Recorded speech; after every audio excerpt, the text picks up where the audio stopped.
there, welcome to my channel, RachAquarelle.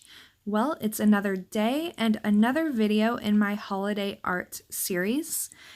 Yesterday, I did a cute little card that was inspired by the Charlie Brown Christmas special, and I had some ideas for more little watercolors and illustrations that are inspired by some of my favorite Christmas movies. And today is no exception to that. In fact, I think for maybe the next couple of days, I'm going to challenge myself to come up with a unique illustration inspired by one of my favorite Christmas movies or TV shows, whatever. But it's not going to just simply be something straight from those movies or shows. So I'm going to challenge myself to just kind of be inspired by how I kind of feel about those specials and depict maybe something that, didn't really happen in the films quite exactly, but, something that really kind of inspires me. So this illustration is going to be inspired by Rudolph the Red-Nosed Reindeer, and specifically the version where it was a stop motion film. We all remember that. It was just wonderful. Although I do have some vague memory of another Rudolph cartoon from back then that was actually just like an animation, but it's something that's been kind of hard to find over the years. I haven't quite located what exactly that was. But anyway, so this one is inspired by the stop motion version of Rudolph, and I'm going to be depicting a little scene of Clarice, who is Rudolph's, I guess, girlfriend, and she is going to be kissing Rudolph, and he's kind of caught off guard by this or sort of embarrassed or something, and so it's going to make his nose just like light up, and I want the look on his face to be kind of like, whoa, didn't see that coming. So that's kind of what I'm going for here. And as always, since there is a drawing component to this, I am going to make this template available to you for free. So that will be linked down in the description below, and it will take you to my Gumroad page, and you will be able to download the template, print it, and then you can use transfer paper or a light box or even just your window to transfer the drawing onto your watercolor paper. And in Gumroad, I think it prompts you, like when you go to get something from my Gumroad site, it asks you to like name a fair price or something like that. You just put 0 in there and then you get it for free. Okay, so I have my sketch here. This painting is going to have a little bit of a background, and so the template that I give to you will actually have the background included if you want it, but I think this is something that you could actually just leave the background blank, and that would be fine. I'm just going to give it kind of like a wintry scene behind. And one thing too that I want to accomplish with these little illustrations that are inspired by Christmas specials, I don't want to draw the characters or depict the characters in the way that they're depicted in those specials, especially for the cartoons. I want to kind of do these in my own style. So I'm giving Rudolph and Clarice a little bit more of a whimsical look, I think.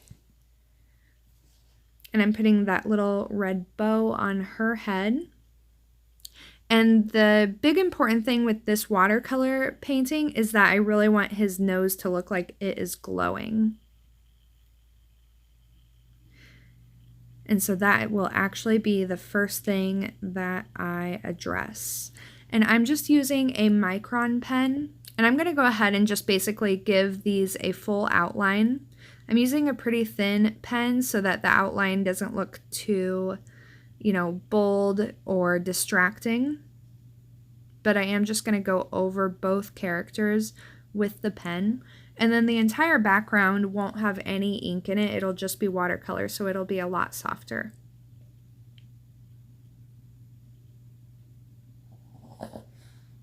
And as always, my dogs are in the background snoozing away. They've been extra crazy lately, I think just because we've had so much snow, so we haven't been able to go on our regular WALK, so they have a lot of bottled up energy. And they've been wrestling with each other all day, and they finally worn themselves out.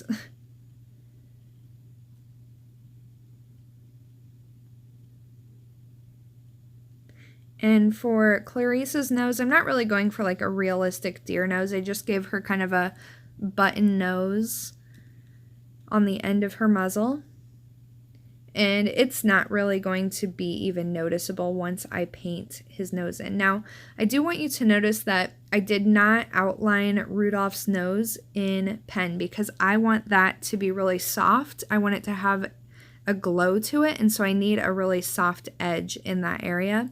So I'm not going to put any ink there, and that's going to be the first part of this painting that I address, just so that we have that in there. And you could either use just a little bit of masking fluid to put a little dot of white at the center of his glowing nose. I decided just to go back in later with some white gouache, but actually I kind of regret that, and I wish I would have just used a little bit of masking fluid, because I think that the brightness of the paper is a lot better than any amount of brightness that you can get with white gouache.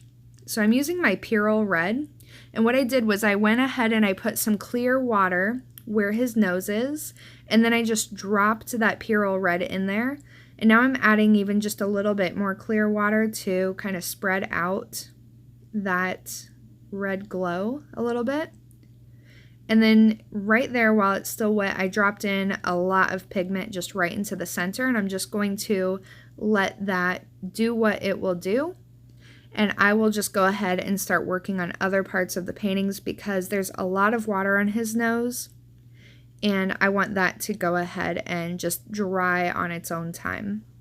So now I'm mixing up kind of a neutral color, and I'm going to begin by painting Clarice, and right where her nose is, I just want to make sure that I'm not putting any of this new wet paint too close to where I dropped in that red paint, just so it doesn't spread more than I want it to. So for her, I'm going to have both of these deer just a little bit different color, kind of like they are in the actual movie, and I'm also going to give them those little spots that fawns have. So I'm just kind of avoiding painting right in that area so that they have those little spots. So the coloration for her is going to be mostly yellow and red with just a little bit of blue. And then for Rudolph, I have more red in this mix.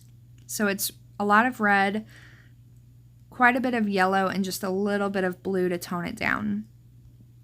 And again on him, I just went ahead and avoided the little spots so that he looks very young.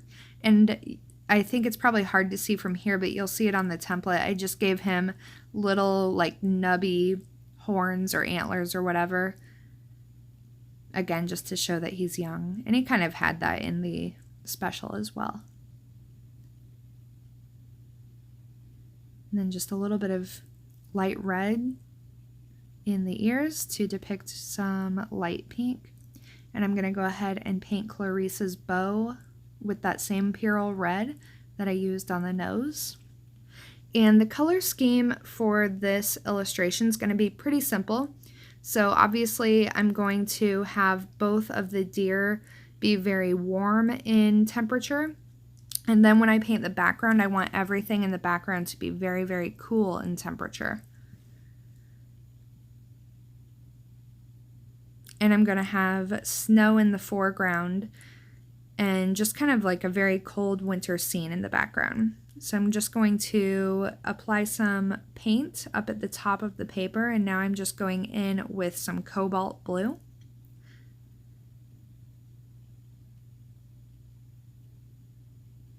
And I kind of want a little bit of some slopes in the background, some small hills.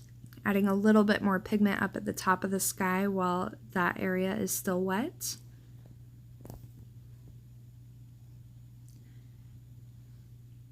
And now I'm going to add a little bit of a little bit more blue in there, but I don't want the bottom of the sky to be too dark. I want that to kind of fade, so I'll just soften that with a little bit more water. Now I'm adding some of that Purell red into the cobalt blue. And I'm kind of, at this point, I remember thinking like, I don't know if I want to do this. So that's why I tested out this color on a separate piece of paper just to see if I really wanted to do this. So I decided to make this more distant hill kind of a purple color. And I'm glad that I did that actually. Because it's still a very cool purple, like cool in temperature. But it adds, I think, a very needed little bit of variation in this composition, because otherwise it was just going to be a lot of warm tones in the subject in the foreground and white, and then lots of like blue and then green for the trees in the background. So I think that this violet just kind of helps to integrate the entire composition. And then I'm going to use that very lightly just to start bringing the midground into the foreground. And I just want like a nice soft edge. So I'm applying a little bit of very diluted pigment back there. And then I'm using clear water just to kind of soften the bottom edge of that. And then I'll also add just a little bit of texture and shadow to the foreground snow.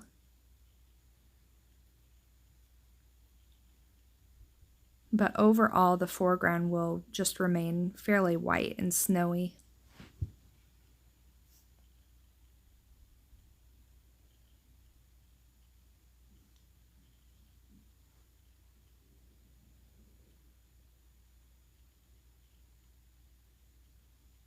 Okay, so I'm getting more of my cobalt blue here. And for these trees that I want in the distance, I am just going to paint them with a more saturated cobalt blue, so the same color that I used in the sky, but just applying more pigment. And basically the way that I like to make trees, especially if I don't need them to be particularly realistic, you can see that I just draw a vertical line and then I just shape in the tree and I leave the edges a little bit rough. And I almost kind of like just having these distant trees, but I do end up adding just a couple of trees that are more in the midground, and I used more green in those. So here I'm just doing a little bit of Drybrush Technique on each deer, just to add a little bit of texture and interest to them. When I applied the initial wash, I didn't worry too much about that wash being super even, and I almost never do worry about that sort of thing. And I like to add texture, especially if it's more of like an illustration and not a realistic type thing. Then I just kind of add some really rough dry brush texture and I don't worry about it looking natural or realistic.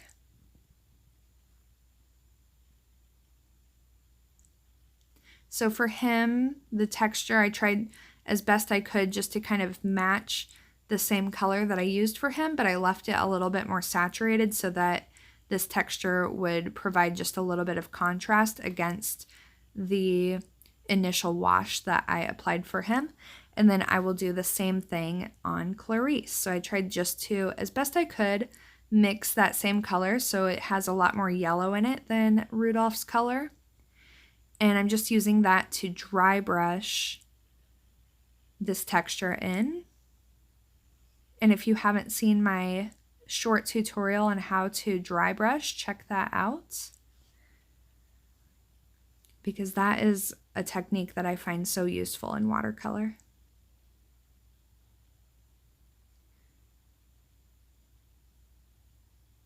So I was kind of toying with the idea of just mixing my own green, but it didn't feel like the right kind of green, so I do end up using my jade, because these greens I'm mixing here with the cobalt blue, they just felt a little bit too much like spring or summer colors, and I really wanted like a deep green. So if I had ultramarine blue on my palette, as I usually do, except right now I'm trying to use up all these colors.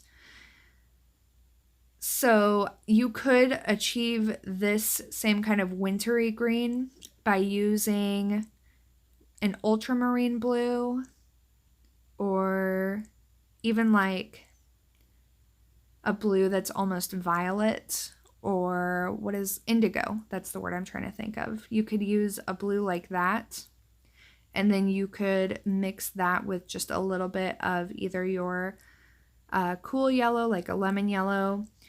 That's probably what I would do. I'd probably use just a cool yellow with that, and then if it needed to be toned down, I would add just a touch of red to it.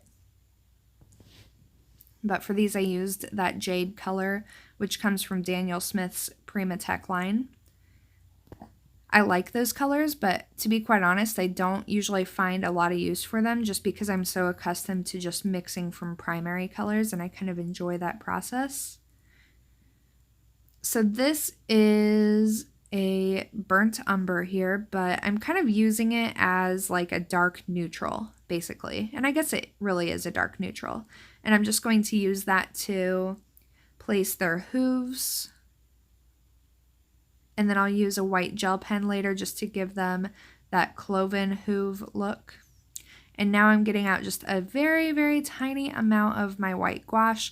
Again, I kind of wish that I would have just used masking fluid, because I tried applying the gouache really, really thick to the center of his nose to give that glowing look.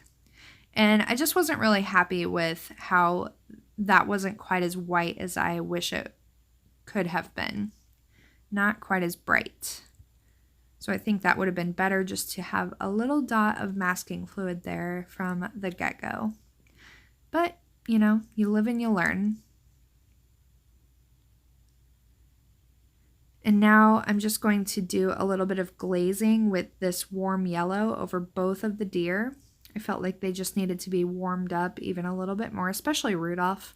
Not so much Clarice, but I went ahead and gave her a very light glazing with that warm yellow as well.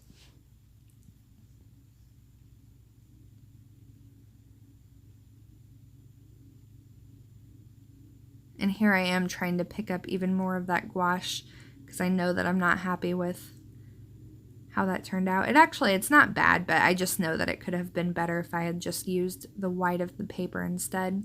And then I just added some white accents to her bow as well. And that is basically it. So this is actually a pretty simple illustration. And it was a lot of fun to do. I'm having a lot of fun just kind of thinking back on all these Christmas specials, which of course I haven't seen any of them for at least a year or more. But I do have some ideas, and I'm really excited about that.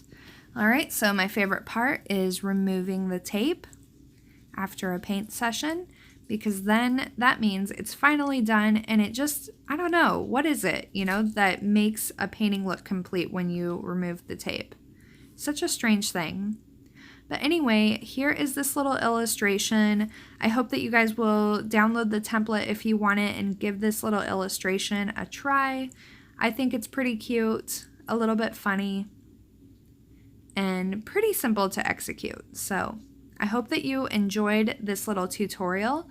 I hope that you might consider subscribing to my channel or liking my videos. I guess that helps apparently. I'm still new to this YouTube thing, but I am having so much fun with it, and I hope that you guys are enjoying my videos. Thank you so much, and have a great day. Bye!